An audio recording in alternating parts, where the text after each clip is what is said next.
qua tao cũng nói đâu khó chi thì cũng mà tập thả chứ này ít chứ này cô xong tới lúc qua chứ cô cho khó chi thì trả theo cả cô lo thì copy cô đi trả này cô cho nó thay thì đó này thì cô đi trả này khó chi nó chỉ này vừa chủ yếu khó chi sức chỉ lúc khó chi trong trả những sự tao thành cho thì này chủ sai cho này thằng này tao này chúng mua số trong này nó thì sự to nên người ta khó chi là chặt chặt chỉ trong này ok thì nhưng mà các kiểu phô là tao các chế là tao thì nên vấn đề chế đi nó chế phô lúc la nó chỉ nó chỉ nó sau nó chỉ nên mà đi mất tiền mùa mùa đường xa mùa này còn đường không lo ok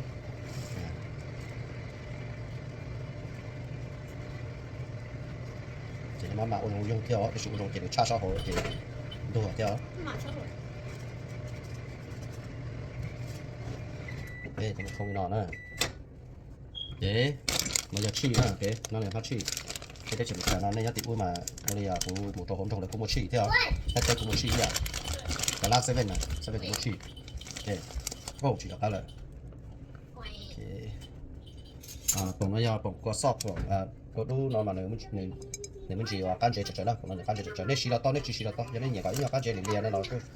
có cao liền can chế liền là to cái sao xí chế theo thì nên thì nó ít khỏi mình tao cho một dư hộp cái này phải dùng rồi nó được cá để liệt xí sau đó tàu lên để đợi ở cái đó này nữa nè thì còn nó cho được chi nó cũng được xin thì đồ hồ thế này được xin thì đồ hồ nó chỉ muốn xin thì đồ hồ thì mới có kho còn được thợ một tọt tê còn được không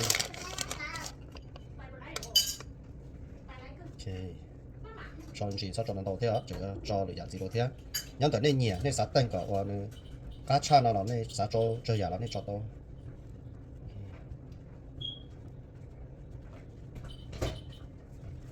để này lúc đây dùng nữa ok thì lúc đây dùng đi nó sẽ đó đi kia nó to hồ sứ thì nó mới được kho cho qua phát sĩ còn nên muốn từ đó tọt tê chẳng tọt tê còn thợ của tọt tê nên chỉ lúc có cái cho nó nè ok có cái cho nó thì tuần tới năm mô thì cho tôi chọc nó trong này ok chọc nó mềm cho còn nó cũng giờ để ít bột sợi nó giờ mình nhỏ vô lò sẽ chỉ cho nó sôi tới ít bột là chỉ có để lúc bên không trả lại cho nó mình được ba lịch bột thì chơi chưa ok nó tạt đó thì nó giờ tuần cho nên nhà cá gì chơi này cho nên cho bụng mì nó là to thế cho nên chỉ nhà cá gì là cho nên tạt cho là to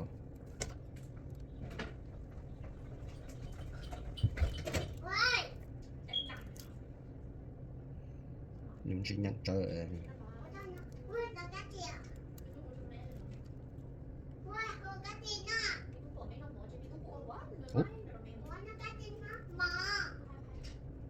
cho mì nó mà nên chỉ mì đó chỉ là to đấy cho mì ba xem ok thì đó các trò chi thì mình gì đâu thế thì bên nó mất chiều các chút chỉ đi giá lọ thì là một tạ đấy thì tiếc thì nó thì chiều lúc các chú nào qua thì chiều các chú thì bây giờ tới cho mình cả nó cái cho các chú mà này do nó tự hi nó tận tại sao đấy thì có một trò rô để nó xứ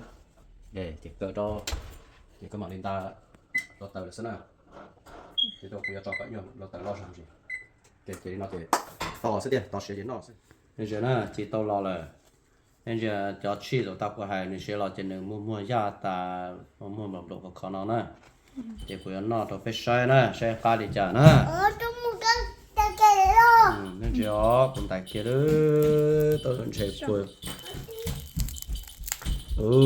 cuộc lên tôi gì nó núi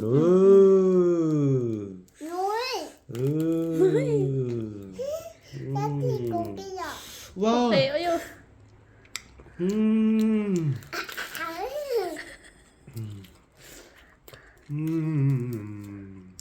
tôi đây cô nếu lăn nọ nếu lão thằng thì giữ thì chỉ nó nữa bán nọ thốn nọ hay nhỉ cắt hồn à cắt tầng rồi cắt hông nhỉ cắt tầng cắt gì cá chép lại giờ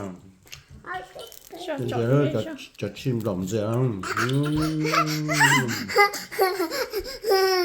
Ủa, phổ nó to cá chai rồi mi túi rồi. Rồi chứ rồi. Bạn